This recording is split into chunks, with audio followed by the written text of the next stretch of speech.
अस्सलाम वालेकुम जी। आज हम नेक्स्ट डिस्कस करेंगे Bohr model of hydrogen atom और इसके अलावा साथ में मॉडर्न थ्योरी इंट्रोड्यूस करवाई थी इसमें डी ब्रोगले ने, जो एटम्स के अंदर इलेक्ट्रॉन रिवॉल्व करते हैं डिफरेंट एनर्जी लेवल्स के अंदर, उनकी वहाँ पर जो प्रेजेंस है उसको जस्टिफाई किया था।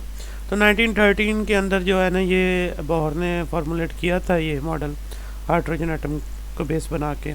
क्लासिकल फिज़िक्स भी थी और थोड़ा सा क्वांटम थ्योरी भी थी इसके अंदर, जो कि प्लैंक असम्पशन आप पहले चैप्टर नंबर 19 में पढ़ के आएंगे। लाइट जो है वो in the form of packets या क्वांटा फोटॉन की शक्ल में अब्जॉर्ब होती है या इमिट होती है।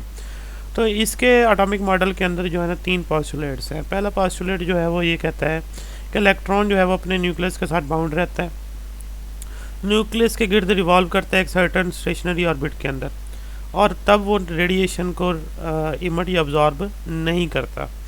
और इस ऑर्बिट को हम discrete stationery states of atom कहते हैं। मींस इन स्टेट के ऊपर रिवॉल्व करने से वो कोई एनर्जी अब्जॉर्ब या इमिट नहीं करता, वो स्टेशनरी एनर्जी स्टेट्स हैं।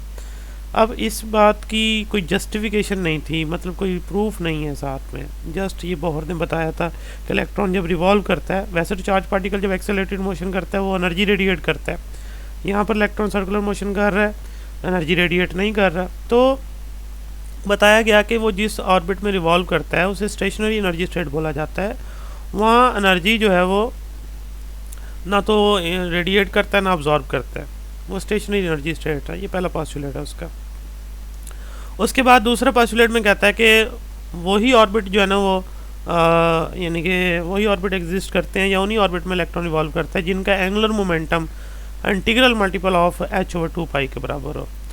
ओनली दीज और stationary orbits are allowed for which the angular momentum is equal to the an integral multiple of h/2π। MVR ये एंगुलर मोमेंटम आपने फर्स्ट ईयर में chapter number 5 में पढ़ा था ये। तो ये एंगुलर मोमेंटम जिन ऑर्बिट्स का इंटीग्रल मल्टीपल ऑफ h/2π आता है उन्हीं ऑर्बिट्स में इलेक्ट्रॉन रिवॉल्व कर सकते हैं, उसके अलावा किसी और ऑर्बिट में रिवॉल्व नहीं कर सकते। और बीच वालों में क्यों नहीं कर सकते, इसका जवाब बोहर ने नहीं दिया। तो अब यहाँ पर आगे फर्दर अगर n को देखें, यहाँ पर जो n लिखा हुआ राइट साइड पे कि n h/2π, h तो प्लैंक कांस्टेंट, 2π भी कांस्टेंट है, n जो है क्वांटम नंबर है, प्रिंसिपल क्वांटम नंबर कहते हैं। m और v और ये मास और वेलोसिटी है जो इलेक्ट्रॉन रिवॉल्व कर रहा है, h प्लैंक कांस्टेंट हो गया। ये सेकंड पॉस्टुलेट, इसका भी कोई प्रूफ नहीं था। थर्ड पॉस्टुलेट जो है उसको देखिए ज़रा, उसकी रूट्स कुछ प्लैंक असम्पशन के अंदर मौजूद हैं। Whenever electron jump from higher energy state En to lower energy state EP, a photon of energy EHF is emitted so that HF is equal to En minus EP। जब भी electron jump करेगा from one energy state to another energy state, उनके दरमियान जितना difference होगा उतनी या तो वो अब्जॉर्ब करेगा या इमिट करेगा। अगर हायर से लोअर में आ रहा है तो डेफिनेटली वो इमिट करेगा, और अगर लोअर से हायर में जा रहा है तो फिर अब्जॉर्ब करेगा। उन दो एनर्जी स्टेट्स का डिफरेंस जो होगा वो अब्जॉर्ब करेगा, और वो एनर्जी जो अब्जॉर्ब करता है, इमिट करता है, उसकी एक स्पेसिफिक फ्रीक्वेंसी होती है। डेफिनेटली उसको हम फोटॉन या क्वांटा बोलते हैं, और फ्रीक्वेंसी लिखी भी गई है F=c/λ। फ्रीक्वेंसी जो होगी रेडिएशन की, जो अब्जॉर्ब करेगा और इमिट करेगा, क्योंकि एनर्जी टोटली डिपेंडेंट है according to modern theory physics frequency के ऊपर।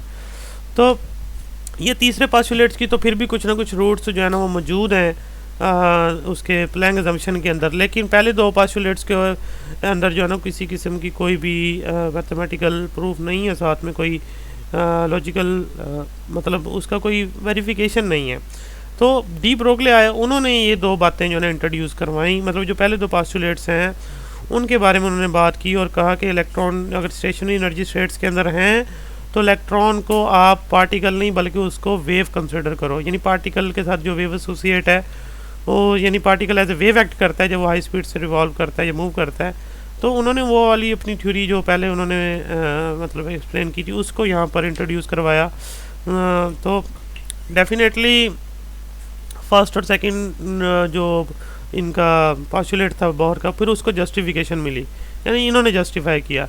अब इन्होंने समझाया कि जब आप स्टेशनरी उस एनर्जी स्टेट्स की बात करते हैं तो वहाँ पर इलेक्ट्रॉन जब रिवॉल्व कर रहा है वो in the form of wave है, और उसकी वेव जो है वो अपने आप से इंटरफेरेंस करती है और स्टेशनरी वेव प्रोड्यूस करती है। जैसे यहाँ पर देखें एक स्ट्रिंग है, अगर इस स्ट्रिंग को देखें, अगर इसके ऊपर स्टेशनरी वेव्स प्रोड्यूस की जाएँ, जो चैप्टर नंबर 18 में आपने पढ़ी थी, तो टू इक्वल एंड अपोजिट जो वेव्स होती हैं एक ही स्ट्रिंग के ऊपर अपोजिट डायरेक्शन में जब ट्रैवल करती हैं तो वो स्टेशनरी वेव्स प्रोड्यूस करती हैं, जिसमें कुछ पॉइंट्स नोड्स और कुछ एंटी नोड बनते हैं।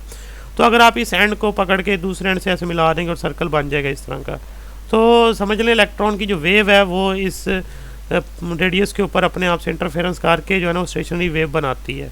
और स्टेशनरी वेव में क्या होता है, एनर्जी ट्रांसमिट नहीं होती, एनर्जी जस्ट दो फॉर्म्स के दरमियान चेंज होती है। इलेक्ट्रॉन अगर रिवॉल्व करेगा, करता रहेगा, जहाँ एंटी नोड है वहाँ पोटेंशियल एनर्जी, जहाँ नोड है वहाँ काइनेटिक एनर्जी, यानी एनर्जी इन दो फॉर्म्स में चेंज होगी, लेकिन एनर्जी रेडिएट या अब्जॉर्ब नहीं होगी किसी एक स्पेसिफिक ऑर्बिट के अंदर। और अगर देखें, अगर ये तो हो गया पहला n इक्वल टू 3 पे, और अगर n इक्वल टू आप 6 कर देंगे तो फिर इतनी लूप्स बन जाएंगी। इस तरह different number of quantum number पे आप डिफरेंट बना सकते हैं। जो लेंथ आती है वो n लैम्डा के बराबर आती है सिंपली, अगर आप इसकी लेंथ कैलकुलेट करना चाहते हैं। और यहाँ देखें उसने बताया है कि एक नोड से एक नोड से अगले नोड तक का जो कंसेक्यूटिव डिस्टेंस है वो λ/2 है। तो अगर आप पूरी वेवलेंथ कैलकुलेट करेंगे तो देखें एक एंटी नोड से स्टार्ट लिया और अगला एंटी नोड उससे अगला एंटी नोड मिलाया, तो देखें लैम्डा बना दिया पूरा। तो इस तरह पूरी लेंथ अगर आप कैलकुलेट करेंगे तो L equal to N lambda आ जाएगा, क्योंकि यहाँ 3 तो 3 लैम्डा आ जाएगा, यहाँ 6 तो 6 लैम्डा आ जाएगा। तो इलेक्ट्रॉन की जो वेव है उसको स्टेशनरी वेव कंसिडर करेंगे, मतलब जब इलेक्ट्रॉन रिवॉल्व करता है ऑर्बिट के अंदर तो उसकी वेव स्टेशनरी वेव्स की तरह एक्ट करती है, या वो वेव की तरह एक्ट करता है और वो स्टेशनरी वेव की तरह एक्ट करता है, कह लें उसकी जो वेव नेचर है। तो स्टेशनरी वेव के अंदर एनर्जी ना तो लॉस होती है ना गेन होती है, जस्ट अपनी फॉर्म चेंज करती है। तो यहाँ पर वो यानी ये जो सेकंड पास्टुलेट उसको ड्राइव करेंगे, फिर थर्ड पास्टुलेट जो है वो फर्स्ट पास्टुलेट है उसको भी हम एक्सप्लेन करेंगे। तो सिंपली देखें, जब एक सर्कल में आती है वो चीज़, जैसे अब स्ट्रिंग को मैं कह रहा था इसे पकड़ के अगर आप सर्कल बनाएं तो ज़ाहिर सी बात है उसकी जो लेंथ आ जाएगी वो सर्कमफेरेंस ऑफ द सर्कल के बराबर आएगी, जो कि 2πr होता है, लेंथ ऑफ द सर्कल जिसे बोलते हैं। तो n पाई, मज़ीद ये भी कि स्टेशनरी वेव की जो लेंथ ऑफ n लैम्डा के बराबर है, सॉरी। तो यहाँ से 2πr बराबर आ गया n लैम्डा के, लैम्डा यहाँ से कैलकुलेट करें, n डिवाइड कर दें 2πr ओवर n हो जाएगा, ये लैम्डा की वैल्यू आ गई आपके पास। फिर उसके बाद डी ब्रोगली इक्वेशन है जिससे आप मोमेंटम फाइंड करते हैं, mv is equal to h over lambda. तो लैम्डा की वैल्यू आप यहाँ पुट कर दें, तो 2πr ओवर n ऊपर चला जाएगा, n h ओवर 2πr आ जाएगा। तो 2π आप इधर ही रहने दें और r जो है वो दूसरी तरफ जाके p से मल्टीप्लाई कर दें और p की जगह भी आप mv लिख दें, तो mv r equal to nh over 2π आ जाएगा। तो लीनियर जो उसका एंगुलर मोमेंटम है वो integral multiple of h over 2π के बराबर है, जैसा कि उसने सेकंड पास्टुलेट में यहाँ पे कहा था। तो देखें डी ब्रोगली ने उसको मॉडर्न थ्योरी यानी इलेक्ट्रॉन की वेव नेचर को कंसिडर करके वहाँ से एक्सप्लेन किया, और ये यानी कि अब जस्टिफाई है।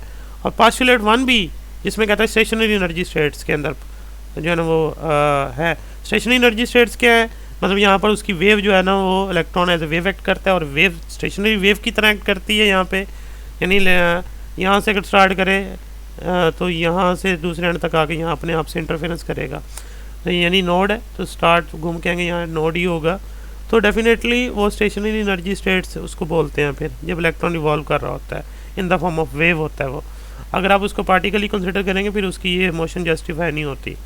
उसके बाद फिर अगली बात ये कि वो स्पेसिफिक ऑर्बिट्स ही क्यों ही एग्जिस्ट करते हैं, इसके अलावा क्यों नहीं एग्जिस्ट करते, यानी एक ऑर्बिट और दूसरे ऑर्बिट के दरमियान गैप है, वहाँ इलेक्ट्रॉन रिवॉल्व क्यों नहीं करता, वहाँ उसकी स्टेशनरी वेव, वहाँ उसकी जो वेव है वो अपने आप से इंटरफेयर नहीं कर पाती और स्टेशनरी वेव नहीं बनती वहाँ पे, इसलिए वो वहाँ एग्जिस्ट नहीं कर सकता। यानी जैसे ये पहला ऑर्बिट है उससे अगला दूसरा होगा, बीच में जो गैप है वहाँ अगर इलेक्ट्रॉन रिवॉल्व करने लगेगा तो जैसे यहाँ से स्टार्ट लिया है, ये नोड है ना इस पॉइंट पे, तो घूम कर आएगा यहाँ नोड की बजाय वो एंटी नोड यहाँ मीट कर होगा, वो उसकी जो वेव है वो स्टेशनरी वेव नहीं बना पाएगी उस बीच वाले पाथ के ऊपर जो दो ऑर्बिट्स के दरमियान वाला डिस्टेंस है। इसलिए वही ऑर्बिट एग्जिस्ट करते हैं जिनका angular momentum mvr equal to nh over 2π के बराबर आता है।